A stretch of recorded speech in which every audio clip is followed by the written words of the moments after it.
Deputy Smith. Thank you.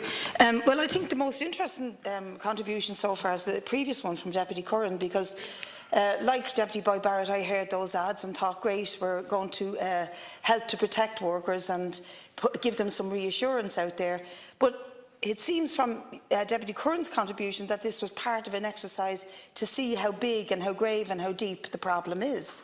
And they didn't get the response they required. I'm not surprised by a low level of response, because you don't have legislation in place to protect workers who are bogusly self-employed. So they're not going to commit suicide and go, here I come, I'm bogusly self-employed, when we're not protecting them. So are we putting the cart before the horse, or what?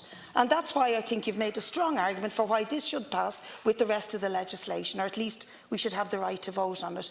Because ads, as much as you like on telly and radio, will not protect workers. You need it in legislation, and if you read through the two and a half pages here, it sets out to say what the penalties will be if you bogusly self-employ somebody, and then it sets out to describe what is an employee and what is a self-employed person. It's perfectly sensible, it's not rocket science, and I will look forward to hearing from the Minister what exactly she objects to in this.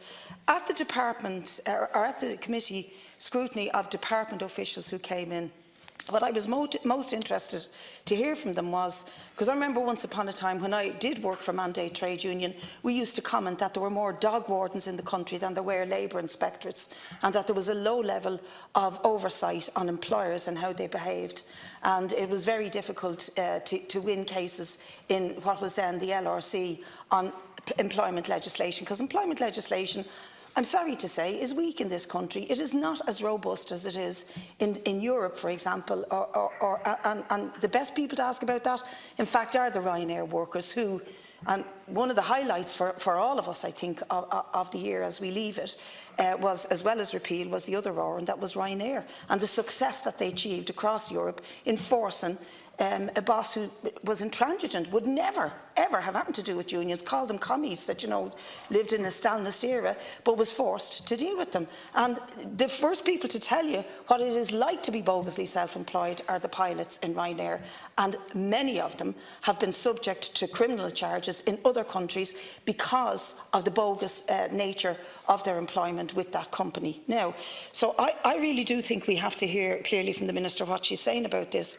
but at that scrutiny, the department inspectors did acknowledge that their numbers have increased and there's more of them. But what they did also acknowledge was they've no idea of the depth or size or prevalence of bogus self-employment. And then when you ask them, well, when you go into sites or factories or shops or markets or, you know, a company that delivers food or whatever, do you actually go and look at the books and check to see who is employed and how they're employed? No, they don't. They walk back out again. So hello, Minister. We could have been finding these things out, not through ads on radios, but by utilising the profession that we have within the department to give us an insight into how prevalent this really despicable way of employing people is. We need to know how prevalent it is, but this doesn't fly in the face of that knowledge. It would actually help to protect workers, to allow them to come forward and tell us who you are, what's happening to you, how is it happening to you, where is it happening to you.